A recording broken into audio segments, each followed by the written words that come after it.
Yeah. Oaktown. Do you know about my city? Oaktown. The city of O. Oaktown. Oh, don't you know? Oaktown. Do you know about my city? Oaktown. The city of O. Oaktown. Oh, don't you know? Now let's take a little trip down memory lane. What's up, Raider Nation? This is Randy filling in for Greg.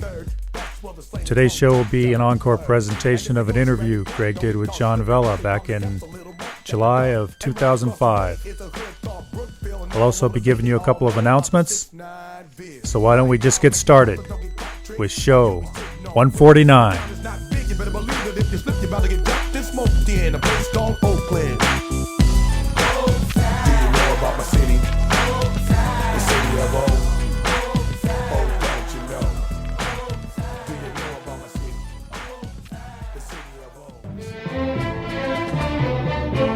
Raider fans, Wednesday, June 13th, from 12 noon to 3 p.m., the 66th Mob proudly presents the Young and Hungry Promotional Day at Oakland Raiders headquarters, 1220 Harbor Bay Parkway, Alameda, California.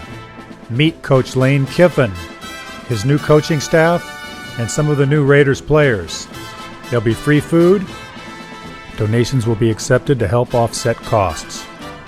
Sponsored by the 66 Mob. For more information, you can see the flyer on our website, www.raidernationpodcast.com. Also, www.the66thmob.com. Or for more information, contact Godfather Grizz Jones, 510-589-2796. And now, here is Raider Greg with John Vella. We have the legend, John Vella. Yes, of the five gentlemen on the offensive line from 1972 to 1979, John Vella was an anchor. He's got a story to tell. It's pretty awesome. He was a draft in second round out of USC, number 75. He's a gentleman. By all means, we had this interview at his store in Castro Valley with his son Tony. Dent was there too. I met him. It was a pleasure. So he talks about the Raiders back in the day, a little bit about Al Davis. So without further ado, I know you want me to shut up and get to the interview. So here it is. John Vella talks to the Raider Nation podcast. Number 75, John Vella, from 1972 to 1979, right tackle for the Oakland Raiders, and in 1980 went to the Vikings for 1 year. I'm here with John, and I just wanted to find out what happened. Tell us about yourself from the beginning of the NFL, and it's all on you, whatever you want to say. Wow. Well, whatever the beginning. Well, probably first, maybe a lot of people might find a little bit interesting is that the draft and the scouting and combines, that wasn't very sophisticated in the early 70s. So to give you an idea, I was a second-round draft choice with the Raiders, and the Raiders had never even called me, never even did an interview, never filled out a questionnaire, never did a workout for them. They obviously saw film or saw me play in person, but as far as personal contact, well, that doesn't happen now. Now it's like, boy, you've gone to combines, you've had interviews, you've filled out all these profile sheets, and anyway, so that was kind of interesting. And growing up, being from Ohio, I was a Cleveland Brown fan. Growing up in Southern California, I was an LA Ram fan. So I really wasn't a Raider fan, and never been to the Bay Area except when I played at USC, except to come up here and play Cal or Stanford. Those were the only times I had been to the Bay Area. So of course I knew about the Raiders and knew about the old AFL growing up, but didn't really know that much about the Raiders. Silver and Black, and that's about it. Silver and Black, Jim Milo, Daryl LaMonica, and that's about it. But I did a little research with my attorney who was representing me on what teams might be drafting me. I knew I had a good chance to go in the first round and for sure the second round. So we kind of did a little research on what teams needed linemen and what teams had talked to me, and Raiders wasn't amongst them, so they weren't on the list. But so it was a surprise when they drafted me. But looking at their team, Art Shell was left tackle, and Bob Brown was right tackle. Beeler and Upshaw were the guards, and Jim Otto was the center. I wasn't a center. Otto was getting up there in age, so I wasn't a center. But Bob Brown had some years on him and had been playing. At that time, he had been playing about 10 or 11 years. So you kind of saw the fit there, where maybe I can replace Bob Brown eventually. And actually that's what happened. Actually, it happened in my second year. Bob, I basically was a backup my first year, and then the second year, Bob, from the very first game, he couldn't finish the game. He'd go down the first quarter, second quarter, and I'd finish the game, and that happened in the first 3 games. And then in the fourth game, John Madden told me I was going to start the fourth game against at that time, the Baltimore Colts in Baltimore. And my first concern was, have you told Bob Brown yet? Because there was no way. I was already visualizing going out when they say first unit offense for practice. I was already visualizing going into the huddle with the first group and Bob Brown showing up at the same time, and I didn't want that to happen. No. So John Madden kind of looked at me and he says, "Oh, I will." And then I made sure I went up to Bob before practice and I said, "Have the coaches told you that I'm going to start this week?" And he says, "Oh yeah, no, don't worry about it." He says, "I'll help you." He was a great guy, and actually my whole rookie year, the tips that Shell and Upshaw and Bob Brown, and they were very open. I think it was one of the reasons the Raiders were very good. That was typical of all the players that the veterans shared with the younger players. They didn't feel intimidated or, hey, this guy could replace me, or there wasn't that type of feeling. It was a feeling of, hey, this guy can help us win, and let me help him get better. And I really felt that. Dalby, who went on to play 15 years and start in 3 Super Bowls, Dalby and myself were roommates, and he was a 4th round draft choice. I was a 2nd, and we both made the team our rookie year. So we were the rookies amongst all these veterans in the offensive line. And I know Double D, he's passed away, but he would say the same thing as far as these guys helping us out. So what are some of your memorable moments of your career with the Raiders? Well, numerous games. I mean, but when I get asked that question, the first thing that comes to my mind are the friendships and the good times. And I mean, looking back on it, I mean, we really enjoyed what we were doing.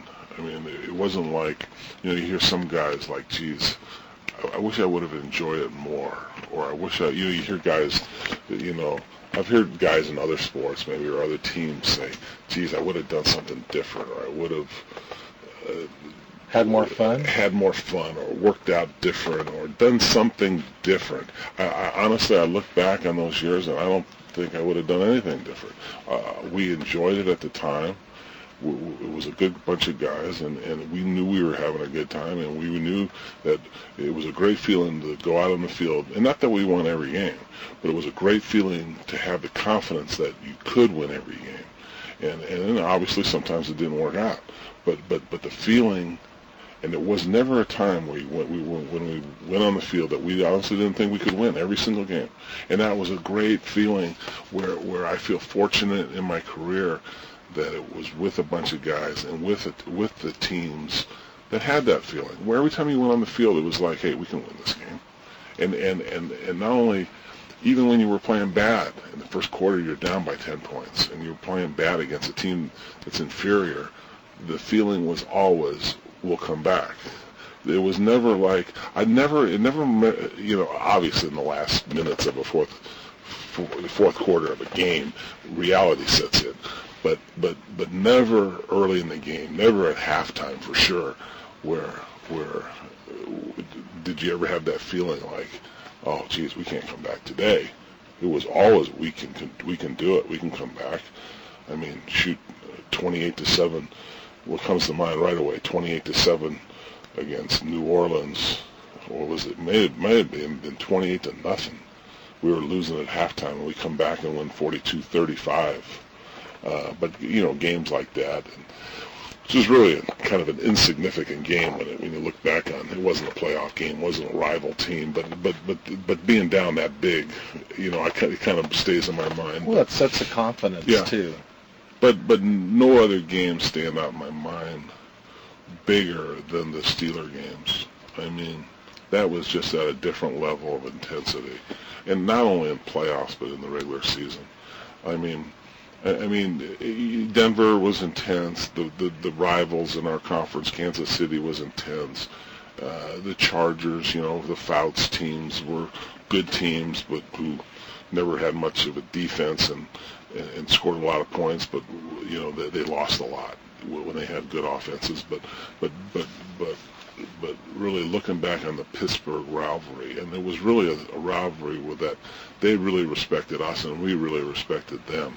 And we'd see Joe Green do things on film, Jack Lambert do things on film as far as cheap shots and pushing and kicking guys after the play's over and giving them an extra shot to the face mask, extra punch to the face mask after the play's over. And you know what? They didn't do that stuff with us, because they knew that we wouldn't take it, and that it was just a respect. I'm probably talking about the linemen here, but because I know that Swan took his shots from Atkinson and Tatum. But I mean, as far as the linemen, the offensive line, steel curtain, having a respect for each other, where there wasn't that cheap shot after the play. Let me do something after the play to get an edge on them mentally, or get physically one up on them. They didn't try that, because they tried it actually when I was a rookie. I shouldn't say as a rookie. My second year, when I became a starter, and I played against them in my second year. Here I was 22 years old, playing against a steel curtain, and I'm starting with Upshaw and Shell, and at that time Otto was still starting, and Beeler. Meanwhile, all those guys have been starting 10 years. Beeler was around in his 6th year, and here I'm. So they tried it with me at the beginning, but I got the respect quick, so they even stopped it with me. But they tried it in my first game or two. Talk and little BS stuff after the play, and pushing, shoving, running into you, going back to the huddle, and just to see what your reaction would be. Just little mental stuff, where they saw that I wasn't taking it, and they eventually stopped doing it too. But it was kind of an initiation period that you realize, hey, I see what these guys are doing, But the Steeler rivalry was at a different level. Well, it was great for the fans too, Yeah. because I know the Steeler Raider games were always premier, Yeah. and it was fun to watch. Yeah. I really enjoyed those games. It was a great rivalry. I still love those games. Whenever we play the Steelers, I still have feelings in my gut about that rivalry.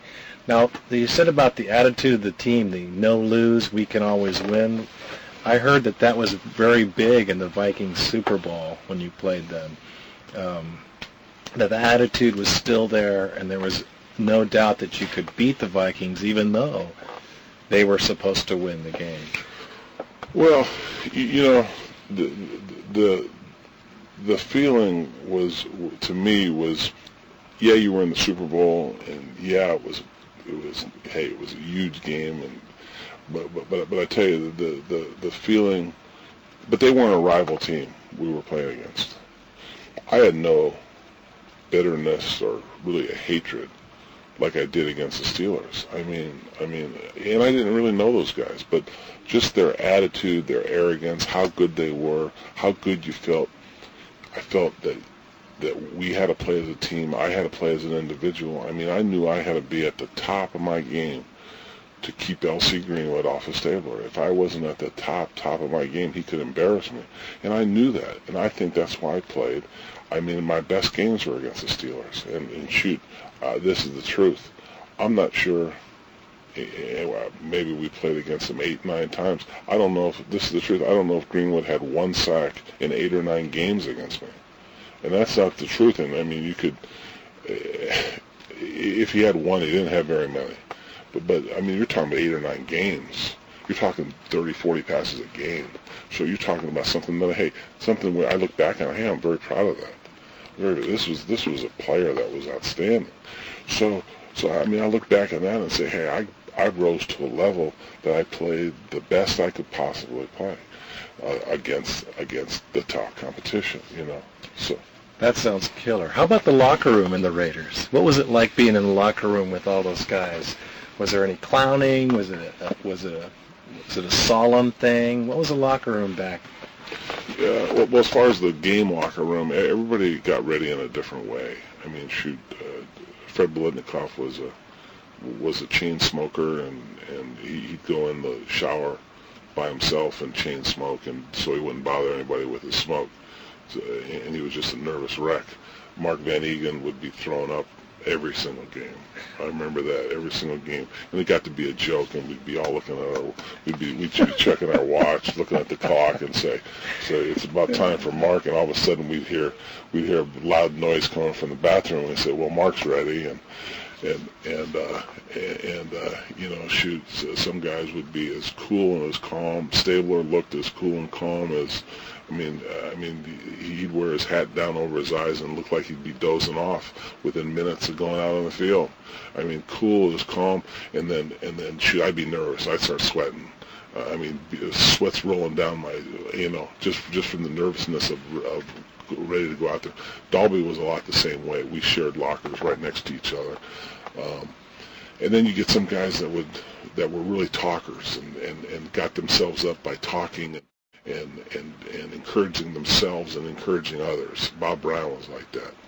And there'd be some guys would be a constant chatter about what we're going to do today and inspirational things and swearing and combinations. There'd be a handful of guys like that.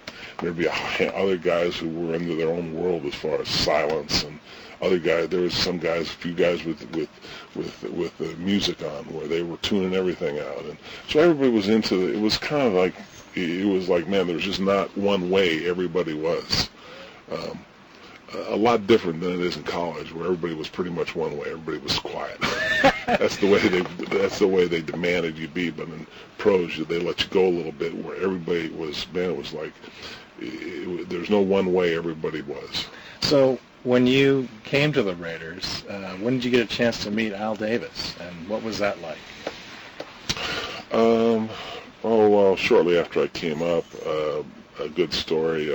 This is probably my first practice or two. I came up here. Actually, I came to a mini camp after I was drafted, and I wasn't signed yet. And against my attorney's wishes, because I'm not signed, I said I'm not going to get hurt, and I said I'm confident. I want to show them that maybe I should have been a first-round draft choice, and that was kind of my arrogant, cocky, 21-year-old attitude coming from USC. I want to show them that, and it actually helped me because I showed very well and competed and did everything that they wanted to see in a first or second round draft choice.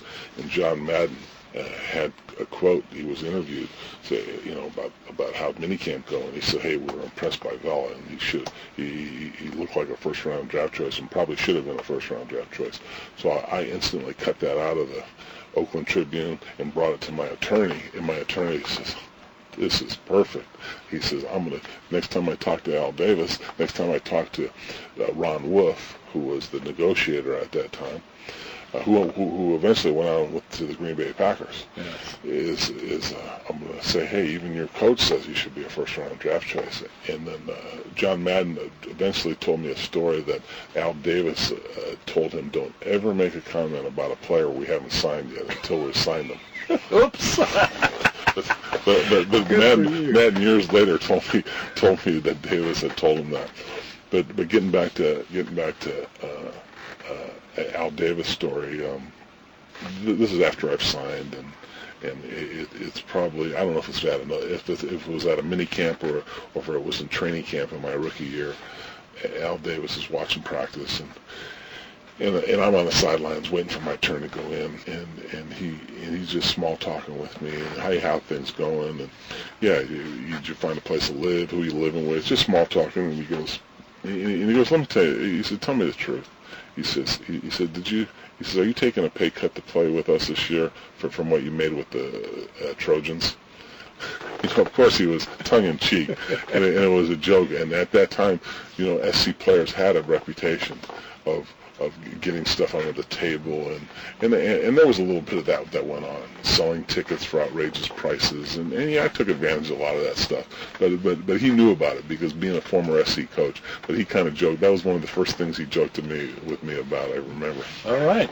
Yeah. We showed his sense of humor side to you. We weren't all professional, huh? So anything else about Al throughout the years that you noticed or that comes to mind? Well, I noticed, it was obvious that in those days, I know it's different now that he's gotten older, but in those days he never missed a practice. And not only never missed a practice, I mean, was out there for the whole practice. And in double days was out there for both practices.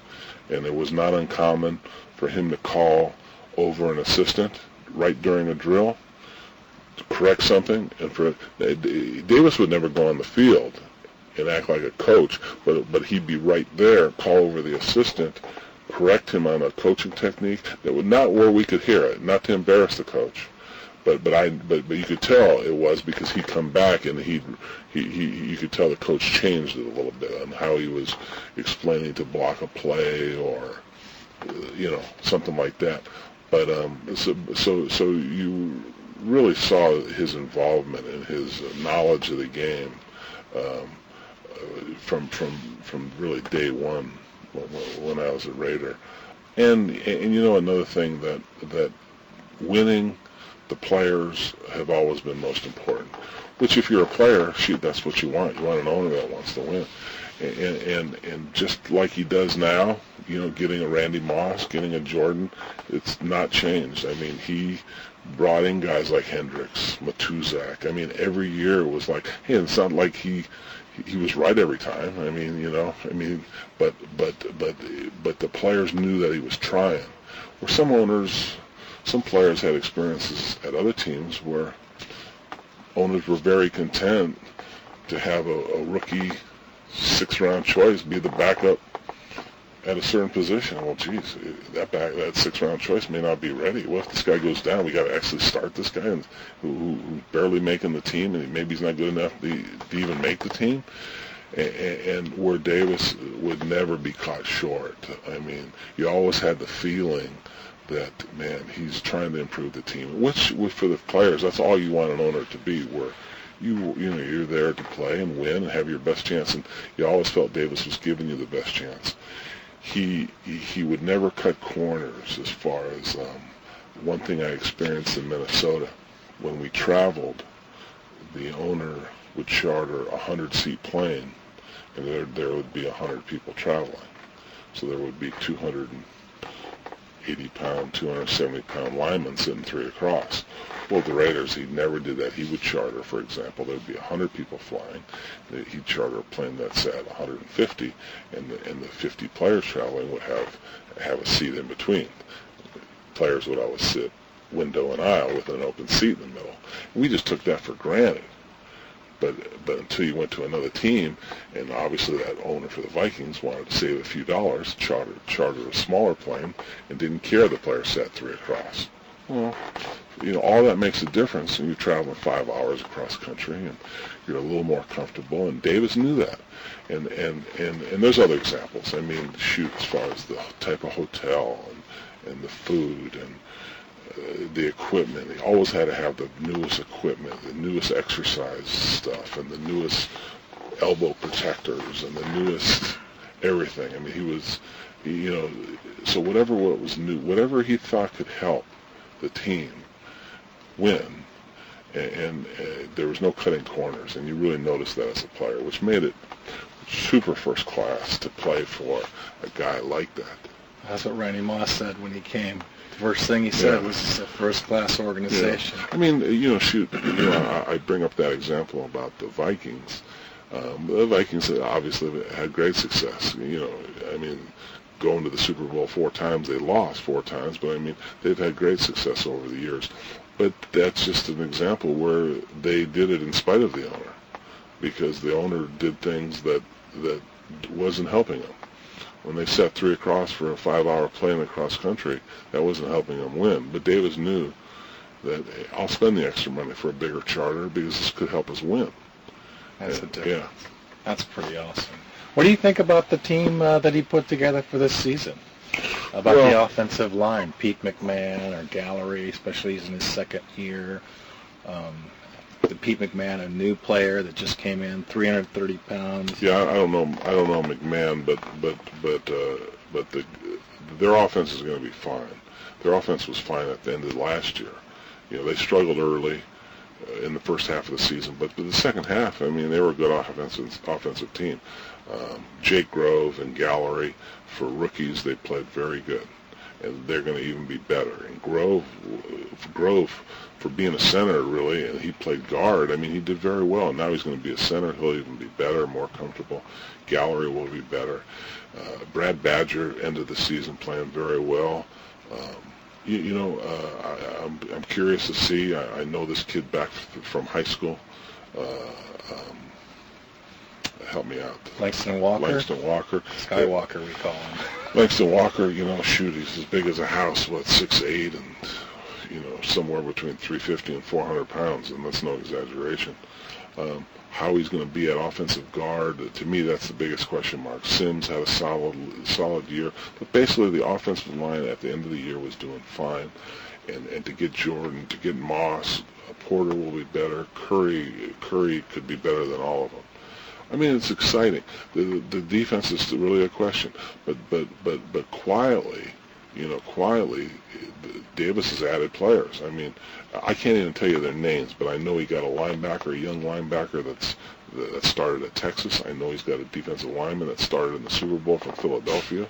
There's Burgess. Yeah, so I know that he's gotten a handful of young veterans that don't have big names, but are all 3- and 4-year guys who have experience at starting, which are going to come right in, and people don't even know it. People, it was on the 5th page. It wasn't front page Randy Moss story. It was the 5th page. They acquire so-and-so from Texas. Well, that stuff's important. They're getting a young player, and people don't realize it, but the defense will be improved. And I'm excited. Every year is a new year, and I'm not going to be surprised at all that they're going to be a force. I think they'll be a force in the AFC West. If you look at who's moving and shaking, Mm-hmm. The Raiders have moved and shaked. The Chiefs have tried and failed. Denver, they're trying, but with their bend but not break defense, looks like it's going to be broken this year. We'll see. I think the AFC West is up for grabs this year, especially with the Raiders' improvement. But that's you know more about that just from the players aspect. Then I buy all my stuff from John Vella, and that's no lie, and it's no horse crap either. Thank you. Because everything I'm wearing right now is John Vella merchandise. Thank you. And I appreciate the interview, John. It's very, very cool, and thank you so much for having me here. Anytime. And we might come back and visit you again for another interview. Anytime. Let's do it again. It's been a pleasure, sir. All right. Thank you so much, John. Sure.